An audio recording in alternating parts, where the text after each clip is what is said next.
Exercise 7.2 question number 4 तक हम कर चुके हैं। अब देखते हैं question number 5। Evaluate n minus r का factorial when n is equal to में 6 और r इज इक्वल टू में 2। n की जगह तो हमें क्या रखना है, n की जगह रखना है 6 माइनस में r की जगह कितना रखना है 2 का फैक्टोरियल। तो 6 माइनस में 2 कितना आ जाएगा 4 का फैक्टोरियल। और 4 का फैक्टोरियल को क्या कर सकते हैं 4 मल्टीप्लाई 3 मल्टीप्लाई 2 मल्टीप्लाई 1 तक लिख सकते हैं। इसकी मल्टीप्लाई करें इसके साथ और फिर इसके साथ करें तो कितना आ जाएगा 24। तो ये इसका आंसर आ गया है। उसके बाद देखिए इसका बी पार्ट, इसमें क्या है एन और आर की जगह क्या रखना हमें 15 और 12। तो आप यहाँ पे ये भी लिख सकते हैं put n is equal to में तो कितना 15 and r is equal to में कितना हमारे पास 12। तो ये आने के बाद एन का फैक्टोरियल की जगह कितना आ जाएगा 15 का फैक्टोरियल अपोन में क्या आ जाएगा 12 का फैक्टोरियल और n माइनस आर 15 माइनस में 12 का फैक्टोरियल। तो 15 का फैक्टोरियल खोलें 15 मल्टीप्लाई 14 मल्टीप्लाई 13 मल्टीप्लाई 12 का फैक्टोरियल तक खोल दे क्योंकि नीचे 12 का फैक्टोरियल है। ये आपस में कैंसिल हो जाएगा। यहाँ पे देखो 15 में से 12 जाएगा तो कितना बच जाएगा 3। 3 का फैक्टोरियल, 3 का फैक्टोरियल को 3 मल्टीप्लाई 2 मल्टीप्लाई 1 लिख सकते हैं क्योंकि बाहर फैक्टोरियल था। तो यहाँ से देखो 12 फैक्टोरियल से आपस में कैंसिल हो जाएगा। 3 5 जा 15 और 2 7 जा 14। तो इसकी और इससे मल्टीप्लाई करेंगे 35 मल्टीप्लाई में कितना 13। अगर इसको मल्टीप्लाई करेंगे वही क्या आ जाएगा इसको पार्ट का आंसर आ जाएगा। ऐसे ही इसका सेकंड पार्ट दे रखा है वो होमवर्क के तौर पे खुद करना। देखो अब नेक्स्ट है क्वेश्चन नंबर 6। क्वेश्चन नंबर 6 लेके चले। तो देखो प्रूव दैट, हमें क्वेश्चन प्रूव करना है कि 2 multiply 6 multiply 8 multiply 10 2n factor तक दे रखा है और वो किसके बराबर आना चाहिए 2n का फैक्टोरियल अपॉन में n का फैक्टोरियल। तो देखो यहाँ से अगर मैं 2 के मल्टीप्लाई में 2 मल्टीप्लाई 1 पाएगा और ये ब्रैकेट बन जाएगी। देखो यहाँ पे 6 जो है 1 2 मल्टीप्लाई क्या है 3 3 2 जा 6। उसके बाद देखो इनमें सब में से क्या चीज़ कॉमन दिख रही है आपको 2 दिख रहा है। तो 2 को अलग से कर लेते हैं। देखो यहाँ से क्या बन जाएगा 2 मल्टीप्लाई 4 8 है। उसके बाद देखो सॉरी यहाँ पे 8 की जगह सीधा 10 है और फिर 14 है। तो यहाँ से 10 है तो इसका क्या बन जाएगा 2 5 जा 15 सॉरी 2 5 जा 10। उसके बाद यहाँ पे कितना है 14 14 को लिख सकते 2 मल्टीप्लाई 7। तो यहाँ से डैश डैश कहाँ तक n ब्रैकेट्स बन जाएंगी। ऐसे ही क्या हो जाएगी n ब्रैकेट बन जाएगी। तो देखो यहाँ पे 2 था 2 मल्टीप्लाई 1, 6 था 2 मल्टीप्लाई 3, यहाँ से 2 मल्टीप्लाई 5 2 मल्टीप्लाई 7 तो ये 14 तक और इसके बाद n ब्रैकेट फैक्टर दे रखे तो n ब्रैकेट बन जाएंगे ऐसे ही। तो n ब्रैकेट बन जाएंगी। देखो या यहाँ पे अगर 2 है तो 2 को क्या लिख सकते हैं 2 की पावर 1 2 3 उसकी पावर 3 लिख सकते हैं। ऐसे ही देखो यहाँ पे देखो 2 इंटू 2 इंटू 2 इंटू 2 सब में से 2 बाहर निकाल लें और n ब्रैकेट्स तक है और अगर एक हो मल्टीप्लाई में है तो इसके बाहर कितना आ जाएगा n ब्रैकेट तक है तो n पावर हो जाएगी इसकी। अगर देखो यहाँ पे 3 मल्टीप्लाई में थे आपस में तो इसकी पावर 3 हो गई थी लेकिन अब कितने हैं n है क्योंकि आपस में मल्टीप्लाई में है ये। तो यहाँ से बच जाएगा 1 multiply 3 multiply 5 multiply 7 dash dash. यहाँ पे क्या बच जाएगा देखो यहाँ पे क्या चल रहा है एक ओड नंबर की सीरीज चल रही है 1 1 के बाद 3 3 के बाद 5 5 के बाद 7। तो ये ओड नंबर की सीरीज चल रही है। तो यहाँ पे भी क्या आएगा एक ओड नंबर आएगा। अगर 2n की बात करूँ मैं तो 2 क्योंकि 2 के साथ n मल्टीप्लाई में था यहाँ पे अगर मैं 2n की बात करूँ तो कोई इवन होगा 2 के साथ 2 हो या 4 हो जो भी होना चाहिए यहाँ पे क्योंकि n फैक्टर तक है वो तो हमें पता ही नहीं यहाँ पे क्या होगा। लेकिन यहाँ पे 1 3 5 7 अगर इस सीरीज को देखें तो ये ओड नंबर बन रही है तो इसके हिसाब से क्या हो जाएगा 2n माइनस में 1 हो जाएगा क्योंकि 2n होता तो इवन हो जाता और ओड हो जाता। यहाँ पे अगर 2n यहाँ पे n की जगह कुछ भी हो अगर उसमें से -1 कर देते हैं तो ये क्या बन रही है अब ओड सीरीज बन रही है। तो ये आ गया हमारे पास ये वाली वैल्यू। तो अब यहाँ से देखो इनमें कमी किस चीज़ की है। अगर यहाँ पे 2 हो 4 हो यहाँ पे 6 हो डैश डैश ये चीज़ अगर हो तो ये वाला क्या बन जाएगा हमारे पास क्या है ऊपर वाला हमें 2n का फैक्टोरियल चाहिए यहाँ लास्ट में क्या हो जाएगा 2n तक चला जाएगा। तो ऐसे ही यहाँ पे अगर हम 2n पावर बार है उसके बाद 1 multiply 3 multiply 5 multiply 7 dash dash 2n minus में 1। तो यहाँ पे ऊपर मैं क्या कर सकता हूँ किससे मल्टीप्लाई कर सकते हैं हम देखो यहाँ पे क्या चाहिए हमें 2 2 4 6 इससे हम 1 multiply 2 multiply 3 multiply dash dash n factor तक हम इसकी मल्टीप्लाई कर सकते हैं। तो उसी से हम क्या कर सकते हैं, डिवाइड कर सकते हैं अपॉन में 1 2 3 4 5 से यहाँ n तक हम क्या कर सकते हैं मल्टीप्लाई, तो उसी से क्या कर देंगे डिवाइड, कोई फर्क नहीं पड़ेगा। तो ये अब यहाँ से 2 की पावर n है, 2 की पावर n मतलब 2 मल्टीप्लाई 2 सबके साथ इनके साथ 2 मल्टीप्लाई कर दें। ये है 1 3 5 7 इंटू में 2n-1, ये एज इट इज़ ब्रैकेट लिख देते हैं। यहाँ पे एक बार 2 की मल्टीप्लाई 1 के साथ, एक बार 2 की मल्टीप्लाई 2 के साथ, एक बार 2 की मल्टीप्लाई 3 के साथ, ऐसे ही डैश डैश 2 की मल्टीप्लाई n के साथ, 2n तक हो गया। यहाँ पे 1 multiply 2 multiply 3 multiply dash dash n तक चल रहा है।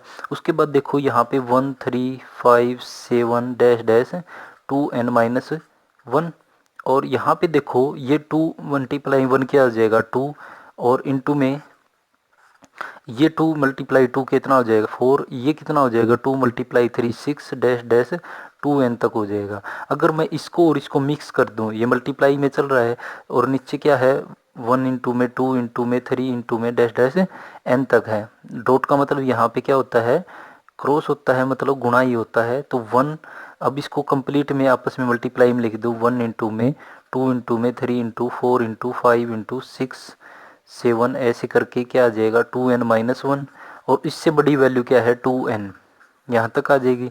और अपॉन में क्या है 1 into 2 into 3 into dash dash n। तो यहाँ से देखो हमारे पास क्या है, ऊपर वाला तो किसका फैक्टोरियल बन जाएगा 1 2 3 4 5 6 2n तक जारी है। जैसे हमारे पास कोई वैल्यू है, अगर 4 का फैक्टोरियल है तो 4 मल्टीप्लाई 3 मल्टीप्लाई 2 मल्टीप्लाई 1। अगर यहाँ से ऐसे दे रखी है तो इसको 4 का फैक्टोरियल लिख सकते हैं। ऐसे यहाँ से 1 से लेकर यहाँ तक दे रखी है तो इसको 2 का n का फैक्टोरियल लिख सकते हैं, और नीचे वाले को किसका लिख सकते हैं n का फैक्टोरियल लिख सकते हैं। ये हो गया हमारे पास इसका प्रूफ। और ऐसे ही इसके अंदर ही एक प्रूफ और दे रखा है, वो होमवर्क के तौर पे करके देखना, ना आए तो कमेंट करके ज़रूर बताना। नेक्स्ट है इसके बाद क्वेश्चन नंबर हम लेके चलते हैं क्वेश्चन नंबर 7। क्वेश्चन नंबर 7 है प्रूव दैट। प्रूव हमें करना है कि ये साइड लेकर के हमें ये चीज़ प्रूव करनी है। तो प्रूव करने के लिए देखो हमारे पास ये वाली वैल्यू है कि n-1 n-2 डैश डैश कहाँ तक है n-r+1 तक है। तो देखो यहाँ से टेबल से एक एग्जांपल लेते हैं। अगर हमारे पास कोई 16 है, 16 into 5 15 into 14 into 13 dash dash करके छोड़ दिया है, यहाँ पे कोई और वैल्यू दे दी, यहाँ पे 10 दे दिया। तो देखो यहाँ पे भी ऐसे ही है, n की जगह मान लो 16 है, फिर n-1 की जगह 15 है, फिर n-2 की जगह 14 है, डैश डैश करके यहाँ पे 10 दे दिया। फिर यहाँ से आगे भी तो हम इसको घटा सकते हैं, 10 9 4 2 इंटू में 1 तक लेके जा सकते हैं। ऐसे ही इस वैल्यू को अगर हम देखें n-1 n-2 n-r+1, अगर इसके आगे देखें 10 के आगे देखें तो क्या आएगा 9 आएगा। तो 10 के आगे जो 9 बना है वो क्या आया है 10-1 आया है। और ऐसे ही यहाँ पे अगर मैं यहाँ तक लिखूँ n-1 n-2 dash dash n-r+1, उसके बाद यहाँ पे n-r+1 में से क्या करेंगे -1 करेंगे, ऐसे ही क्या करेंगे -2 करेंगे, ऐसे ही 3 करेंगे। तो ये वाली वैल्यू n-r हो जाएगा। n-r से लेकर के 3 2 1 तक हम एक बार तो क्या कर देते हैं, n-r से लेकर के 3 2 1 तक तो क्या कर देते हैं ऊपर मल्टीप्लाई, और यही क्या कर देते हैं नीचे डिवाइड कर देते हैं। जैसे 9 के बाद डैश डैश छोड़ करके 3 2 1 तक ले आए हम। ऐसे ही यहाँ पे क्या है हमारे पास n-r+1 तक यहाँ दे रखी है। उसके बाद वाली वैल्यू क्या आएगी n-r+1 है तो माइनस करेंगे तो क्या हो जाएगा, ये कट जाएगा, और n-r और डैश डैश क्या कर देंगे हम 3 2 1 तक ले जाएंगे। ऐसे ही नीचे वैल्यू रख देंगे हम। तो ऊपर वाली वैल्यू तो किसका फैक्टोरियल बन जाएगा 1 2 3 4 सो n-2 n-1, तो ये ऊपर वाला तो क्या बन रहा है n का फैक्टोरियल, और नीचे वाला 1 2 3 4 सो डैश डैश n-r तक आ गई तो ये किसका फैक्टोरियल बन जाएगा n-r का फैक्टोरियल। और यही हमें क्या करना था राइट हैंड साइड में प्रूव करना था। ये एग्जांपल जो लिया था वो छोटा था थोड़ा, हाँ, तो थोड़ी बड़ी वैल्यू अगर ली हमने तो ये समझने में आसानी हो जाएगी कि जैसे ये वाली वैल्यू दे रखी है 10 तक दे दी, तो 10 तक दे दिए तो हमें ये बताना है कि यहाँ से ये वाला तो जो है 16 का फैक्टोरियल बन जाएगा, लेकिन यहाँ पे इससे आगे जो वैल्यू बची है 9 3 2 1 ऊपर मल्टीप्लाई कर देते हैं, वही नीचे डिवाइड कर देते हैं। ऐसे ही हमने यहाँ किया, इससे जो नीचे वाली जो वैल्यू थी वो ऊपर मल्टीप्लाई और नीचे डिवाइड कर दी, तो ये ऊपर वाला तो n का फैक्टोरियल बन गया और नीचे वाला जो है यहाँ तक का फैक्टोरियल बन गया। उसके बाद नेक्स्ट है 8th क्वेश्चन।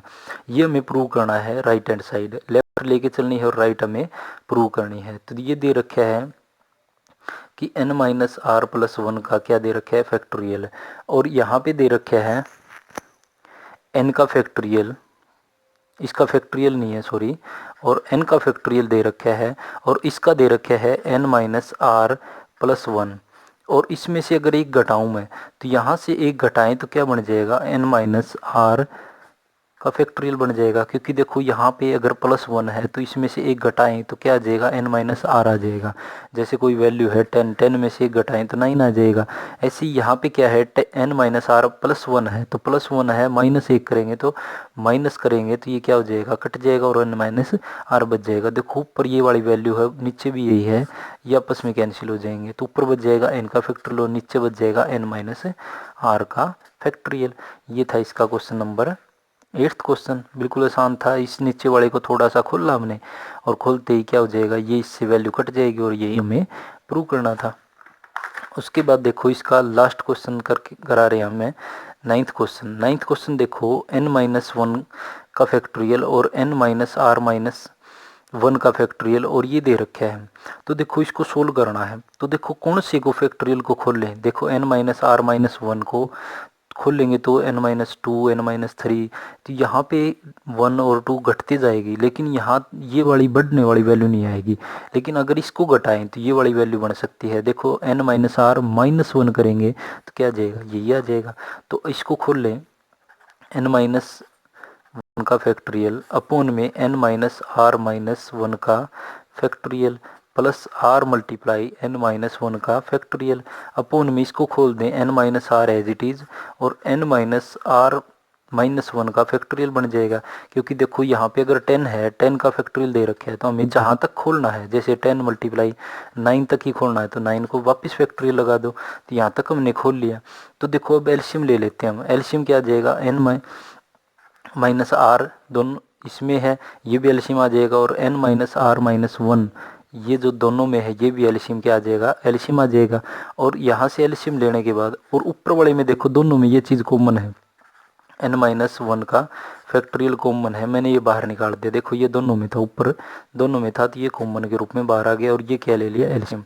तो देखो एलसीएम से एलसीएम ये कट जाएगा और ये बच जाएगा, तो ये इससे मल्टीप्लाई n माइनस आर की, फिर प्लस देखो एलसीएम से पूरा ही एलसीएम कैंसिल हो जाएगा क्योंकि बिल्कुल नीचे इसके ये और ये बिल्कुल सेम है, तो यहाँ से बच जाएगा ओनली आर, क्योंकि n माइनस 1 जो है वो बाहर कॉमन ले लिया है तो आर से आर कैंसिल हो जाएगा। यहाँ पे तो बच जाएगा n माइनस 1 का फैक्टोरियल और इनटू में n अपॉन में बच जाएगा कि n माइनस आर और n माइनस आर माइनस 1 का फैक्टोरियल, ये बच गया। तो देखो यहाँ से अगर मेरे पास कोई वैल्यू 9 है और उसके मल्टीप्लाई में 10, 9 का फैक्टोरियल है और इनटू में 10 है, तो इसको क्या लिख सकता हूँ मैं, 10 का फैक्टोरियल लिख सकता हूँ। ऐसे ही देखो यहाँ पे है n माइनस 1 और इसके अंदर एक ऐड करूँ तो क्या बनेगा, n बनेगा। तो यहाँ पे ये जैसे 9 है और 9 में एक ऐड करें ये 10 है, तो देखो इसका मतलब क्या है, 9 ये छोटा है और ये बड़ी वैल्यू है, तो फैक्टोरियल ऊपर वाला किसका बन जाएगा, n का फैक्टोरियल बन जाएगा। और नीचे वाले में किसका फैक्टोरियल बन जाएगा, देखो यहाँ पे n माइनस आर माइनस 1 और इसमें अगर एक ऐड करें तो ये आ जाएगी वैल्यू, तो मतलब ये 9 है और ये 10 है, तो ये फैक्टोरियल किसका बन जाएगा, n माइनस आर का फैक्टोरियल। तो ये था हमारे पास इसका question number 9th question. 9th question में लेफ्ट हैंड साइड लेके चले राइट हमने प्रूव किए हैं। तो ये थोड़े से प्रूव करने वाले क्वेश्चन थोड़े से आपको ज़्यादा अच्छे से समझने पड़ेंगे और ज़्यादा मुश्किल नहीं है, लेकिन आप लोग थोड़ा सा दिमाग लगाओगे तो आसानी से आ जाएंगे। थोड़ा सा एक बार खुद कोशिश करना और यहाँ तक 9 तक के क्वेश्चन कंप्लीट करना। और अगर आपकी कोई प्रॉब्लम आती है तो नीचे कमेंट सेक्शन होता है, उसमें कमेंट ज़रूर किया करो, जिससे ये लगे कि आप लोग कुछ काम कर रहे हो। अब तो ये लग रहा है कि आप लोग कुछ कर नहीं रहे और मैं वैसे ही आपको झूठी दिलासाई दे रहा हूँ। तो आशा है कि आप मेरी बातों को समझेंगे और कमेंट ज़रूर करेंगे। धन्यवाद।